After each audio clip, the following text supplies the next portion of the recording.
By any metric, living in Russia should seem like a dystopia. An autocratic dictator willing to liquidate his enemies, hyperinflation, a war that's killed hundreds of thousands of your fellow citizens, and an economy that is on the brink of collapse. Then why, in polling data, do Russians overwhelmingly support Putin and cheer for the war? What is this all part of Putin's strategic plan to keep the war going indefinitely? Plus, is the White House unwilling to accept that Vladimir Putin isn't really interested in negotiations? Just how is the U.S. president seemingly the last person to realize the truth? I'm Paul, U.S. Army combat veteran. Let's talk about it. Okay, so this is a crazy piece of data coming to us from actually a unpublished New York Times article, right?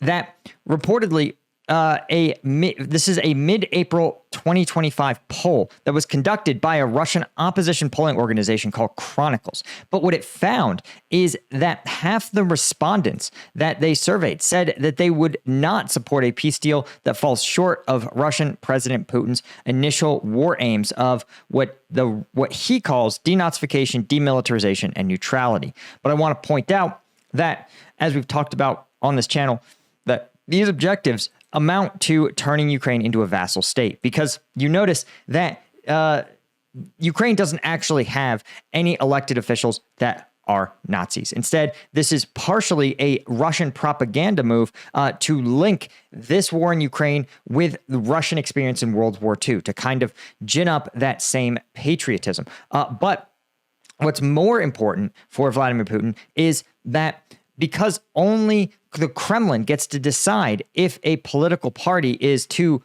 pro-Nazi, that means that he is going to get a veto power over politicians, right? That literally would be a requirement for him to sit there and say, hey, this party, for example, again, he maintains that President Zelensky's party is actually a Nazi party. And you notice that that party happens to be the one that has a Jewish president. Seems kind of weird, but also is the one that pivoted away from Russia and towards a pro-Western, pro-NATO, anti-corruption stance. And so this program, right, would give the Kremlin the right to deem any political party too Nazified to run in elections. And we've seen this playbook used by the CCP in China in territories like Hong Kong, where they have simply said, listen, any candidate, you can vote for any candidate you want, but the CCP is only going to allow vetted candidates to run. This is also the tactic used by the ruling class in Iran, who has a religious vetting for candidates, ensuring that while there are elections, both candidates are the same in any meaningful way. And this would give the Kremlin the right to say, listen, you can vote for any candidate you want as long as they align with the Kremlin's objectives. So they want political control over Ukraine, right? Demilitarization, of course, is something that the Russians are going to demand from the Ukrainians without, of course, any kind of response in kind, right? The Russian military will remain, by Putin's objectives, unbelievably strong, unbelievably large, and the Ukrainians will be prohibited from having a military, which, of course, means that their only way to avoid another invasion by Russia would be to capitulate to Russian demands, right? And it's fascinating, again, that Russia, a nuclear power with one of the largest militaries on Earth, feels militarily threatened by Ukraine, despite the fact that Ukraine never once set foot in Russian territory. And in fact, Russia repeatedly annexed Ukrainian territory over the last decade, in Crimea, in the Donbas, and now in the contested regions of Kherson, Zaporizhzhia, Donetsk, and Luhansk oblasts as well. And the only instance of Ukrainian incursions into Russia happened literally 3 years into the invasion and was never let more than a single percentage point of Russian sovereign territory. So this whole idea is that Russia wants military dominion over Ukraine. And of course, finally, neutrality, which of course would mean that Russia wants to have a veto power over any international agreement that Ukraine makes, right? Because any international agreement with a country other than Russia would be seen as a violation of neutrality. All of these things, again, are essentially gaining political, military, and diplomatic control over Ukraine, right? This is simply a code for, hey, we want to turn Ukraine into a vassal state, right? Now, the insane part is that around 50% of respondents are like, yes, I want to see this happen. And this is completely insane given the level of casualties that Russia has sustained in this war. Again, it's primarily been casualties among Russia's poorest, but that simply makes sense because they are the people who are going to respond most favorably to the Russian efforts to recruit, right, with huge salaries.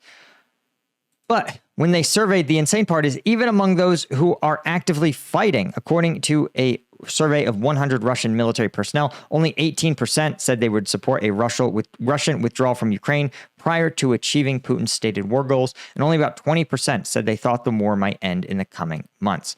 Now, this is, of course, should be taken with a grain of salt because remember, in Russia, they are one of the least free countries in terms of freedom of expression in the world. Here's, of course, a map. You can see the U.S. viewed as somewhat problematic in its commitment to press freedoms, but that puts them in pretty good company. Again, you have the Italians, obviously Ukraine itself, Greece, Brazil, South American countries, Japan, all have comparable levels of press freedom, right? South Korea. It's fair to say that I think usually in terms of these press index for freedom of speech, it's usually a reflection of a concentration of media outlets, which is true in the United States. Private equities bought a lot of media outlets. But you can see in Russia, Russia has a score that is about 40% lower. It is on par with such free countries as China and Saudi Arabia and Iraq, and Iran. So you can see that in Russia, the population is not stupid. They are fully aware that saying anything disparaging about the military operation is a crime. So literally answering a poll is a criminal act. And so I think that the actual number, I suspect, may be quite a bit higher, but it cannot be inferred by a direct person-to-person poll. As we've talked about, you might recall that Russia uses polls, votes, and referendums to essentially scout out potential dissidents, right?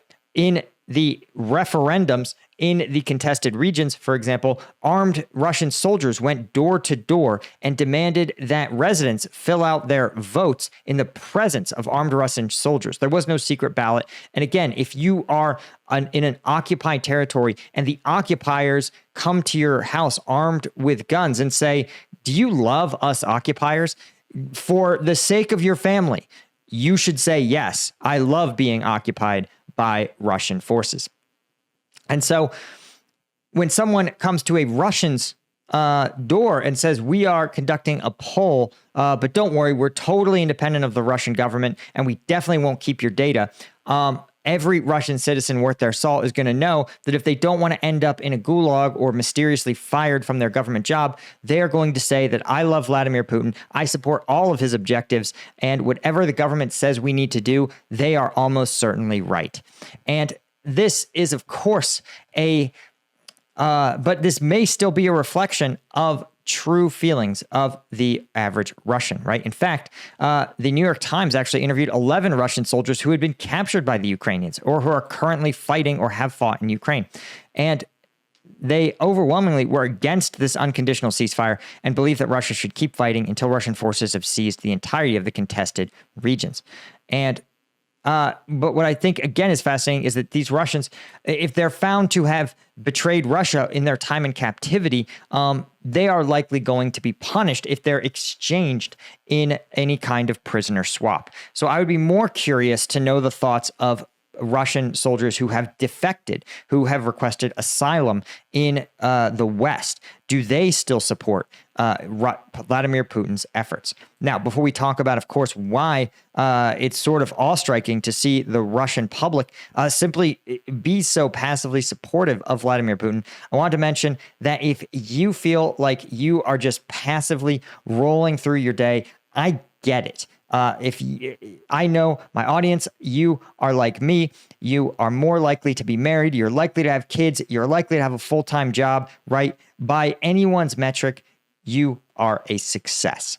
But I also know that if you're like me, you still think you've got more in the tank. And whether that's your side hustle, that business you know you can start, or if you're like me, you want to test yourself against for example, the Ironman. I just did a half Ironman just a couple weeks ago.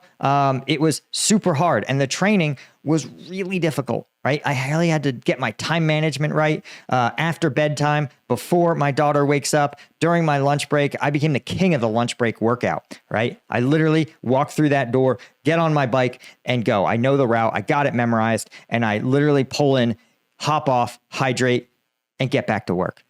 But the reason I can do that is because I have a secret weapon. You guys know what it is. It's Strike Gum, right? And it's got an energy drink's worth of caffeine, but it's made in the USA. It's a veteran owned, and the caffeine comes from a natural source. It's just green coffee beans, right? And best of all, of course, zero sugar. So it's not going to screw up your diet. You're not going to get a sugar crash. It's just going to be the great, clean energy. It's going to hit right away, right? And if you're like me, again, it sits on my desk because I crack it open and I chew a piece and I hit and I'm running, I'm biking, I'm doing what I have to do right away.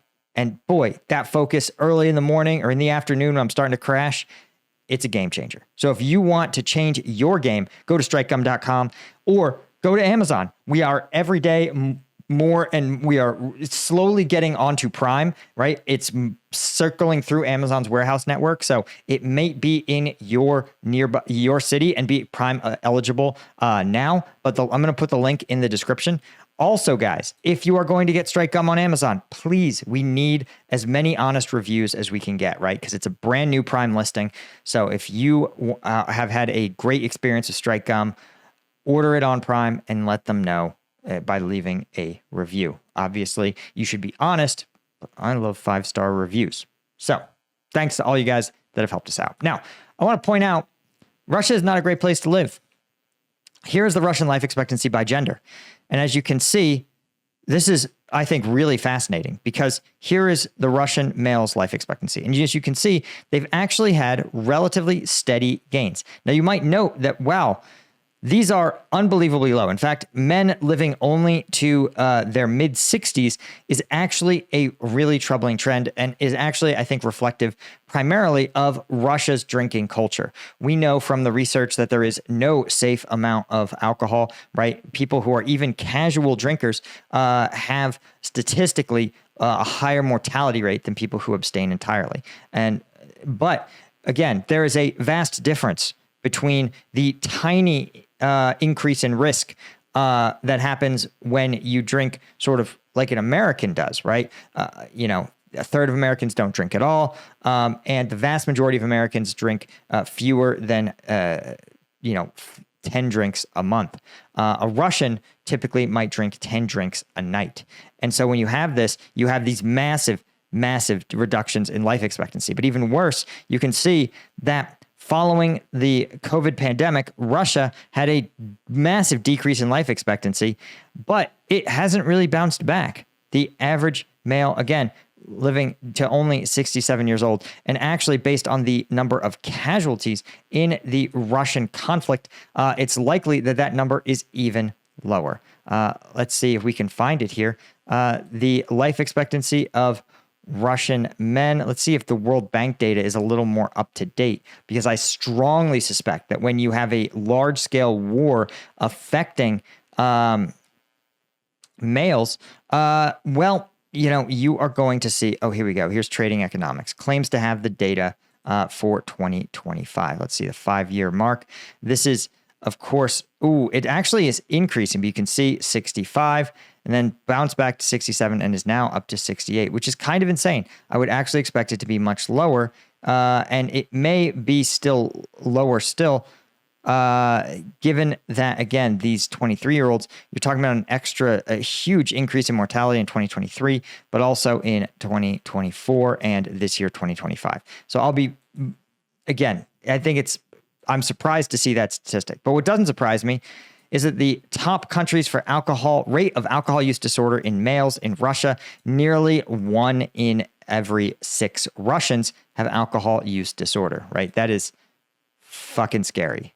So, right, to anyone else, we would say this is a dystopia and they should blame their government for their failures. But in Russia, this is just business as usual. And it kind of makes sense, right? Russia in the past century has only been a free democracy for just a few years before another dictator took over. And in fact, going back basically through all of Russian history, free and fair elections were a small aberration that happened for a few years before Putin took over. So what I want to point out is that almost everyone understands that the Kremlin is preparing their country for a huge, long, protracted war, right? They have a supportive public. They have a refined conscription system that continues to bring in fresh meat for the meat grinder. And they have a willingness, in fact, in some ways, a necessity, because every year, as we've seen in the statistics, the Russian military sector of their economy is the only thing growing and sustaining their economy. And the larger it grows, the more the civilian economy shrinks. And the more it shrinks, the more the military is needed to sustain the Russian war machine and to sustain even the lifestyle that Russians are now accustomed to, i.e., one full of vodka. But the only person who seems to keep the delusion alive that somehow Vladimir Putin actually just wants peace and is totally just misunderstood is the White House. And we've seen this again. This isn't the Trump White House is not alone in this delusion, right? You might recall that George W. Bush said, we're going to have a reset with Russia. And he brought Putin to his ranch for 2 weeks and they shot dove and they had a good time and they knocked back a brewski and they had fun. And he said, listen, we're not going to be so combative with you in our areas, right? Well, as soon as Putin got told by Bush, hey, we're not going to be in conflict, Putin went and he invaded, he annexed Georgia, right? You might recall he invaded the country of Georgia in 2008. So he thought he had permission to do so. And in a way, he kind of did, because he never faced any meaningful consequences for doing that. And then President Obama came in and said, listen, you and Bush got off on the wrong foot. You're just a friend that's misunderstood. We're going to have another reset. And Vladimir Putin said, a reset, great, carte blanche again. And he annexed Crimea and the Donbass during the Obama years, right? And again, as Trump correctly points out, Putin didn't try anything during the Trump era. And it's possible because Trump was seen as pretty unpredictable. But you point out that the only person who didn't give Vladimir Putin a total pass on invading his neighbor was actually President Biden. And that's because President Biden at the time seemed to have a functioning memory. Because he remembered, hey, I remember we tried this already. I was the vice president when we tried to have a nice, kind reset with a kinder, gentler conversation with a friend we haven't made yet. Vladimir Putin's just a great guy who's misunderstood. And he goes, that doesn't work. So when the Ukrainians said, hey, we need help fighting this invasion, don't let us become Georgia, the U.S. said, yeah, all right, we'll help you out. And it has really forced Russia to pay a tremendous price, but not a price that's high enough.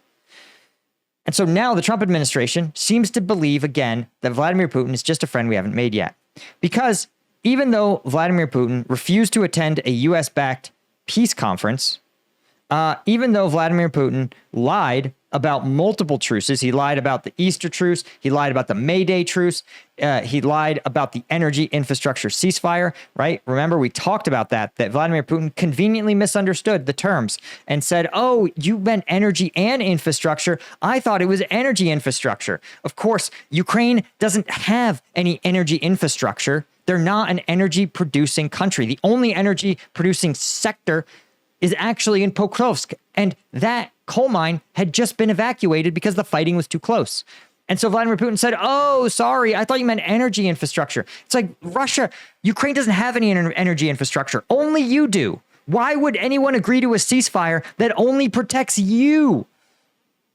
Right? He knows this. But he said, oh, I just misunderstood our conversation. That's why I continued to strike Ukrainian power plants, Ukrainian water, Ukrainian civilian infrastructure, Ukrainian hospitals.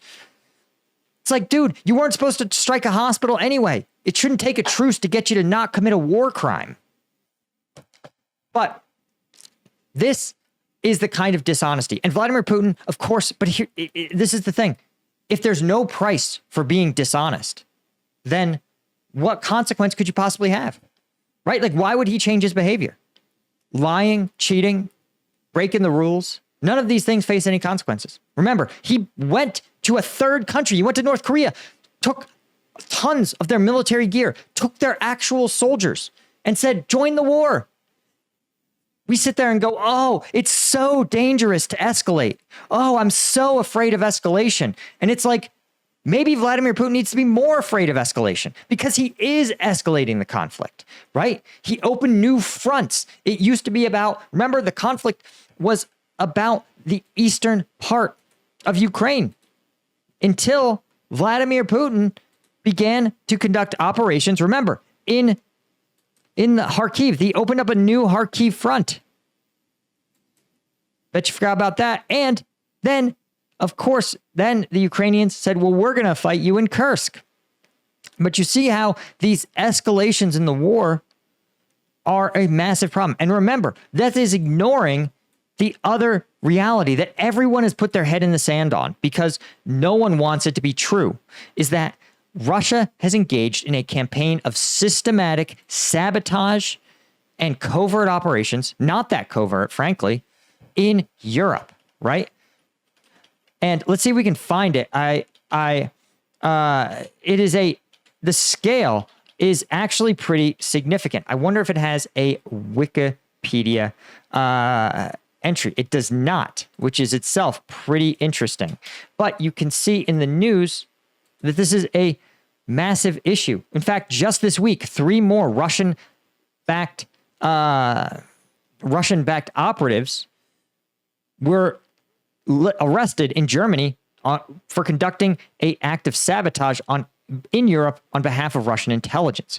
Right? You can see here in March, CSIS was reporting that Russia is engaged in a large-scale shadow war against the West. AP creating an interactive map here a month ago, tracking Russian sabotage teams operating across Europe. Guys, we sit there and we say, oh, well, we don't want to. Really, you're not going to show me the map? Is this the map? Thank you. You can see here, I mean, look at the scale of these Russian operations. We're not talking about 1 or 2. These are dozens and dozens of Russian operations in places like Estonia, Latvia, Lithuania, right? Poland, Czechia, Germany, France, 8 Russian operations in France, right? Dozens of which were in Paris alone, in downtown Paris. Coffins left near the Eiffel Tower in a political stunt. A fake French army recruitment site claiming that French were being called up to fight in Ukraine. A Holocaust memorial defaced a social media campaign about bed bugs, linking them to the Paris Olympics. You can see these are systematic efforts. French hacking the Paris Olympics and key public services. These are all acts of war. Again, a Russian-Ukrainian man accused of plotting a bombing after an explosive device detonated in his room. He was under orders from Russia, according to an official who spoke out. So these are not just propaganda moves. These are more than just vandalism. They are actual acts of sabotage itself. You can see, literally, there is a significant This is the only one they have of a successful sabotage, probably because the bomb went off. But, oh, wait, this is within just France. I want all, right? Clear all filters. There we go. So this is what I view as a massive, massive problem, right? We've talked about the fact that there's also been a bunch of things that have not been publicly linked to the Russians explicitly, but are almost certainly, right? You can see here, it's a DHL package catching fire in Germany. But this is a plot to put an explosive device in a package that would be flying on a commercial aircraft. Dangerous, troubling, worrying stuff here. And this is just a really delusional, honestly, right? So here's only sabotage instances. You can see there were 3 in Germany. This is the reality of how Vladimir Putin views this, of how he views escalation, how he views the war. Yet somehow, President Trump thinks that he just needs to have a chit-chat. He can chit-chat his way to it. But if Russia has shown through its actions that it has no desire to chit-chat, right? And of course, Dmitry Peskov himself basically is saying this. If the U.S. mediation helps achieve the objectives of the war, total vassalization of the Ukrainian state by Russia, Russia would prefer that option. No shit, Sherlock. But again, Russia was offered more than even the Ukrainians had ever been willing to accept, right? They put actual territorial concessions on the table, something that basically the rest of the international community was like, we can't normalize this. Now, President Zelensky is actually going to talk to talk to Trump after his phone call with Putin. Hopefully, he will be able to explain to Trump why this is a massive, why Vladimir Putin is a liar who can't be trusted, and his own statements will likely be refuted by realities on the ground. Again, look no further than his fake truce. Now, the only people who are, I don't even want to say that they're coming around to it. The Europeans, of course, are only have a few tools in their toolkit, right? Germany, the EU, these countries are preparing another round of sanctions against Russia. But remember, one of the problems with sanctions is that you can't titrate them in. It's a little bit like antibiotics, right? You can't have a new half round of doses, right? Imagine if the Germans took months and months and months to say, well, we've approved you to take one more pill of your antibiotic, right? And you had to go to a doctor for every single pill. You would never complete a course. And all you would get is an infection that is resistant. That's how sanctions work too, right? Every time there's a new tranche of sanctions, the Russian government works to circumvent them. It creates new shell companies. It establishes new ways to ship things, new ways to misappropriate or defraud or misreport the movement of war material. And then every time you bring in another layer of sanctions, you get them to sit there and go, okay, now we just address these set of sanctions, right? We find workarounds for these, new people to buy our oil, new ways to mark vessels, right? Look at the Russian shadow fleet that operated for literally years in the secret, not so secret, open. And that fleet, again, is a sanctions busting fleet. It's a sanctions circumventing tool. And the fact that it took years to actually identify and sanction those ships means that Russia, of course, spent years likely creating new undetected fleets of shadow vehicles or vessels. And all of this is not the way to do sanctions, right? You have to do it like you're doing an antibiotic. You blast them on as soon as you find it. You do it early, you do it hard, and you do it completely. Because what you want to do is do the damage to the sanctioned entity, the Russian economy, before it can turn itself back on. And so this, I think, is just a sign that the EU wants to do the right thing. Their leadership wants to do the right thing, but here's what they can't do. The German economy, not that robust, not really able to match the U.S. in terms of military aid. But more importantly, the German defense sector, Germany has the opposite problem of Russia. The German defense sector is tiny, and it is bureaucratically tied in so much red tape, you would not believe it. And the German government simply cannot cut through that red tape to actually scale up its military. So it has no ability to perform any kind of check against Russian aggression. It literally can't do it. Some of it is even if you were to remove all the barriers, if you were to create if it was to be like Russia, where the president of Germany could simply call up a German company and go, you're making artillery shells now. Even if that were true, you would still need months and months and months to build up the German military that has a tiny number of people on active duty, right? Let's see, active duty. Let's say we can find it here on Wikipedia, right? The Bundeswehr has about 180. So it has a total of about 200,000 individuals in their active duty and reserve force. But bear in mind, guys, right, if you look at the Russian military size, you are talking about 1.5 million. So to give you a context, and that is active personnel, right? If you add in reserve personnel, you're looking at nearly 3.5 million, right? So again, for those of you that can't do math, like yours truly, you've got the Russian military of 4.5 million divided by the 200,000 that the Germans can draw, and Russian military 22.5 times the size of the German military. So the Germans are not going to be able to threaten Russia in any meaningful way. They would literally need to build new training bases. They would literally need to build whole new active duty stations. They would have to train first a cadre of military professionals who can train. Literally, basically, everyone on the German active duty force would have to become a trainer that would then scale up these brigades and battalions. And this is just this means that Germany has no tools. It has only economic tools to damage Russia, and they cannot. And every time you sanction an entity, just like the tariffs, right? The tariffs, you feel like you're sanctioning your opponent, but you're also sanctioning yourself. You get hit with your own tariffs. And if the U.S. economy growing at 3 or 4% a year, you can afford to do that. You can put some pain on others, right? You can put some pain on the Russians. If you're Germany and your economy is growing not at all, you can't afford that much pain. So this is, I think, a sign again of the naivete of Europe. And this is just the look of a German chancellor who has no good options to coerce a Russian opponent.